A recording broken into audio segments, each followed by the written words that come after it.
Pendant 2000 ans, Bibracte est resté là, endormi, invisible aux yeux de tous, sous la végétation de l'épaisse futée de hêtres. Les premiers vestiges y ont été découverts il y a 1 siècle et demi. Et depuis, les archéologues ont mis au jour d'innombrables traces laissées par les Gaulois.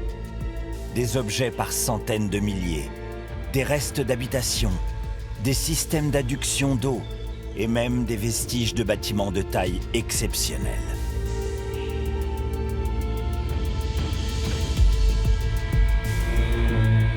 L'un des principaux enjeux vise pour nous à détecter les vestiges d'un site archéologique majeur conservé intégralement sous la forêt.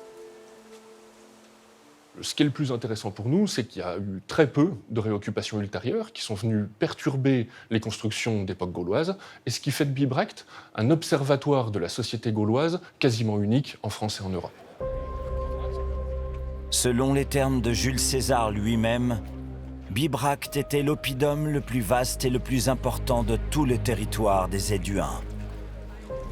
Oppidum, c'est un mot latin qui est utilisé régulièrement par César pour désigner les villes fortifiées des Gaulois. Donc par convenance, les archéologues ont décidé de garder le terme de César.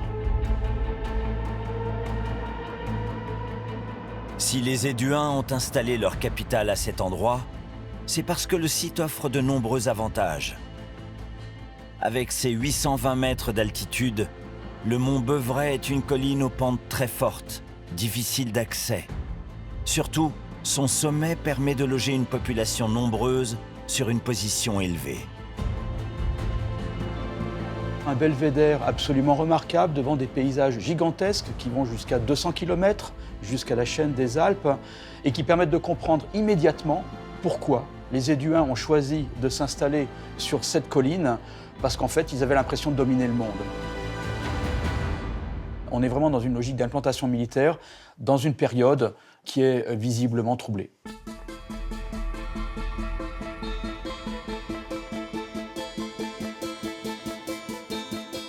Le site s'étend sur 200 hectares, soit l'équivalent de 300 terrains de football. Et depuis plusieurs décennies, les archéologues tentent de découvrir à quoi ressemblait Bibracte du temps de sa splendeur. La ville est très vaste, 200 hectares, presque 2 km d'un bout à l'autre, sans compter les quartiers extérieurs. Il est hors de question de tout fouiller, il faudrait des centaines d'années. Donc progressivement sont apparues un certain nombre de techniques qui permettent, dans une certaine mesure, de comprendre ce qui est enfoui sans avoir à déplacer de la terre. Parmi ces techniques innovantes et non invasives, le relevé LIDAR.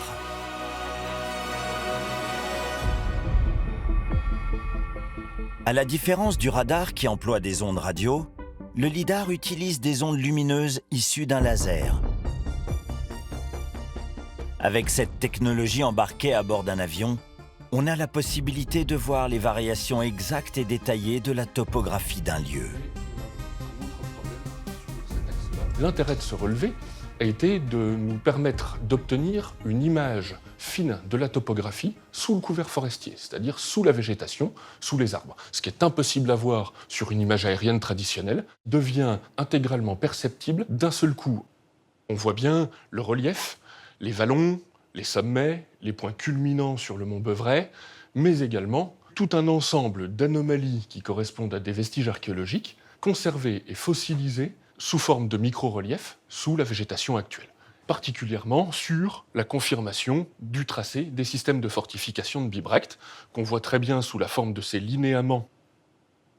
Mais on a également pu cartographier de façon précise tout un ensemble de replats, de terrasses, qui sont des secteurs beaucoup plus propices à l'installation de constructions d'époque gauloise, de l'architecture monumentale de la ville, sur les principaux quartiers occupés dans la ville de Bibracte.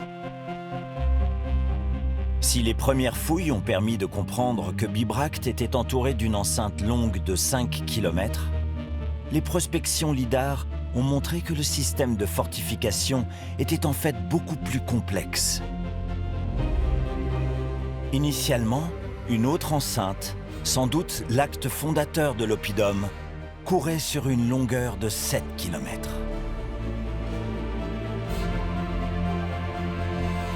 L'enceinte extérieure, la plus grande, est plus ancienne que l'enceinte interne. Et l'enceinte interne est probablement une réduction de cette enceinte externe, probablement pour des raisons militaires. L'objectif était sans doute de réduire la surface à défendre en contractant la superficie de l'oppidum de 200 à 135 hectares. Bibracte est certainement un des premiers oppidas celtiques que César a découvert quand il commence ses campagnes militaires, précisément l'année 58 avant Jésus-Christ. Il faut imaginer que la ville était très visible de loin, depuis au moins 30 km, donc une ville perchée sur sa colline, avec cette couronne de fortifications, et puis en s'approchant, la facture tout à fait particulière des remparts. Les archéologues ont le choc de se retrouver face à une construction décrite avec précision par Jules César lui-même dans ses commentaires sur la guerre des Gaules, qu'il écrit en partie à Bibracte. Cette construction, il l'appelle Murus Gallicus, le mur gaulois. Le Murus Gallicus est fait en général de la manière suivante. On pose sur le sol, sans interruption sur toute la longueur du mur, des poutres perpendiculaires à sa direction et séparées par des intervalles égaux de 2 pieds. On les relie les unes aux autres dans l'ouvrage et on les recouvre d'une grande quantité de terre. Le parement est, lui, constitué de grosses pierres disposées dans les intervalles. Ce premier rang solidement établi, on élève par-dessus un deuxième rang semblable, et ainsi de suite, jusqu'à ce que le mur ait atteint la hauteur voulue.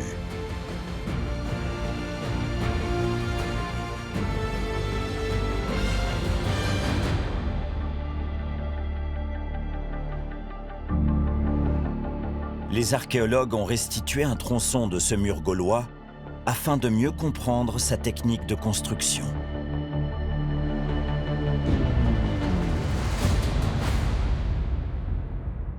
Le treillis de bois va pouvoir encaisser les coups du bélier sans bouger.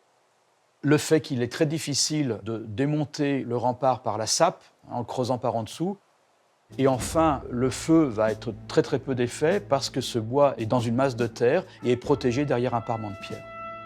À l'extrémité sud-ouest de la ville, une équipe de fouilles entreprend de nouvelles recherches sur le rempart. L'enjeu scientifique est de mieux comprendre encore le système défensif de la ville. Ce qu'on a découvert en fait, ici aux Grandes Portes, c'est que le rempart en fait, n'est pas le seul élément de fortification.